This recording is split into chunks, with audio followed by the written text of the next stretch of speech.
Hello everyone, welcome you on ticker TV.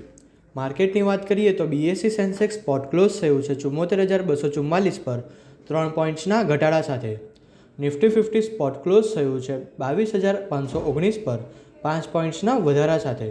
અને bank Nifty spot close થયું છે 48,564 પર 71 પોઈન્ટ્સના વધારા સાથે. માર્કેટ બ્રેડ જોઈએ તો લાસ્ટ વીકમાં પોઝિટિવ રહ્યું હતું. બીએસસી 500 ક્લોઝ થયું છે 32,772 પર 48 પોઈન્ટ્સના વધારા સાથે. નિફ્ટી 500 ક્લોઝ થયું છે 20,745 પર 30 પોઈન્ટ્સના વધારા સાથે.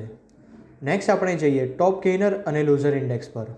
ટોપ ગેઇનરમાં નિફ્ટી મેટલ ઇન્ડેક્સ ક્લોઝ થયું છે 8,951 પર 2.90%ના વધારા સાથે.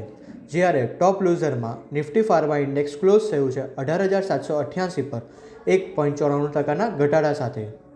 નિફ્ટીના ડેઇલી ચાર્ટની વાત કરીએ તો અત્યારે અપર અને લોઅર શેડો સાથે બેરિશ કેન્ડલસ્ટિકનું ફોર્મેશન થયું છે. જ્યારે વીકલી ચાર્ટ પર સેમ રીતે અપર શેડો સાથે બેરિશ કેન્ડલસ્ટિક શૂટિંગ સ્ટારનું ફોર્મેશન થયું છે, જે માર્કેટના ટ્રેન્ડને લઈને નેગેટિવ બાયસ ઇન્ડિકેટ કરે છે. મોમેન્ટમ ઇન્ડિકેટર પર્ટિક્યુલર આરએસઆઈની વાત કરીએ તો આરએસઆઈ પણ ડેઇલી ચાર્ટ પર 59ના લેવલ પર ટ્રેડ કરી રહી છે, જે માર્કેટના ટ્રેન્ડને લઈને સાઇડવેઝ ટુ નેગેટિવ ઝોનમાં ઇન્ડિકેટ કરે છે. નિફ્ટી અત્યારે 22,519 પર ટ્રેડ કરી રહી છે. જો નિફ્ટી 22,700ના લેવલ બ્રેક કરે છે તો નિફ્ટીમાં આવનારા દિવસોમાં 22,900 સુધીના લેવલ પણ જોવા મળી શકે છે. પણ જો નિફ્ટી 22,400ના નીચે ક્લોઝ આપે છે તો નિફ્ટીમાં 22,100 સુધીના લેવલ પણ જોવા મળી શકે છે. હવે આપણે નિફ્ટીના ડેરિવેટિવના ડેટા એનાલાઇઝ કરીશું. નિફ્ટીમાં ક્યુમ્યુલેટિવ ઓપન ઇન્ટરેસ્ટ 19% ઇન્ક્રીઝ થયું છે અને પ્રાઇઝમાં પણ 0.03%નો વધારો આવ્યો છે, જે લોંગ બિલ્ડઅપનું નિર્દેશ કરે છે. હવે આપણે જોઈએ કે નિફ્ટીના વીકલી ઓપ્શન શું સજેસ્ટ કરે છે. નિફ્ટીની નેક્સ્ટ વીકલી એક્સપાયરી છે 18 એપ્રિલ 2024ની છે.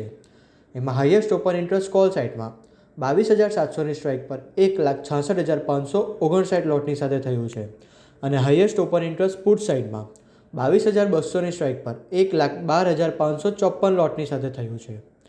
હવે આપણે જોઈએ કે મેક્સિમમ મૂવાઈ ચેન્જ ક્યાં થયું છે. તો મેક્સિમમ મૂવાઈ ચેન્જ કોલ સાઇડમાં 22,700ની સ્ટ્રાઇક પર 1,19,585 લોટનું એડિશન થયું છે અને મેક્સિમમ મૂવાઈ ચેન્જ પુટ સાઇડમાં 22,200ની સ્ટ્રાઇક પર 78,192 લોટનું એડિશન થયું છે. ચાર્ટ પેટર્ન અને ઓપન ઇન્ટરેસ્ટના ડેટા જોતાં એવું લાગે છે કે નિફ્ટીના સપોર્ટ 22,400થી લઈને 22,300ના લેવલે રહેશે અને રેઝિસ્ટન્સ 22,600થી લઈને 22,750ના લેવલે રહેશે. બેંક નિફ્ટીના ડેઇલી ચાર્ટની વાત કરીએ તો બેરિશ કેન્ડલસ્ટિકનું ફોર્મેશન થયું છે, જે માર્કેટના ટ્રેન્ડને લઈને નેગેટિવ બાયસ ઇન્ડિકેટ કરે છે. જ્યારે વીકલી ચાર્ટ પર લોંગ અપર શેડો સાથે બેરિશ કેન્ડલસ્ટિકનું ફોર્મેશન થયું છે.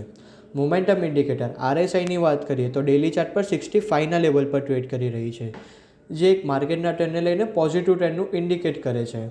બેંક નિફ્ટી માટે 49,000થી લઈને 49,100ના લેવલ એ સ્ટ્રોંગ રેઝિસ્ટન્સ તરીકે કામ કરી શકે છે, જ્યારે નીચેમાં 47,800નું ઇમ્પોર્ટન્ટ સપોર્ટ ઝોન છે.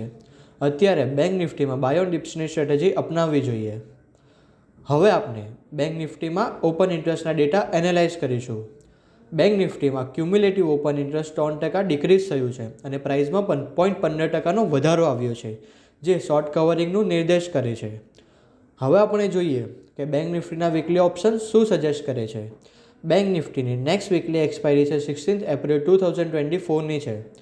એમાં હાઈએસ્ટ ઓપન ઇન્ટરેસ્ટ કોલ સાઇડમાં 49,000ની સ્ટ્રાઇક પર 1,89,029 લોટની સાથે થયું છે અને હાઈએસ્ટ ઓપન ઇન્ટરેસ્ટ પુટ સાઇડમાં 48,500ની સ્ટ્રાઇક પર 1,11,841 લોટની સાથે થયું છે.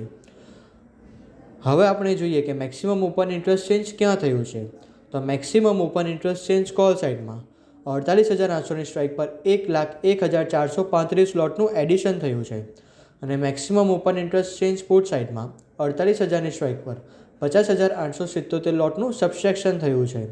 ચાર્ટ પેટર્ન અને ઓપન ઇન્ટરેસ્ટના ડેટા જોતાં એવું લાગે છે કે બેંક નિફ્ટીના સપોર્ટ 47,900થી લઈને 47,650ના લેવલે રહેશે અને રેઝિસ્ટન્સ 48,800થી લઈને 49,000ના લેવલે રહેશે.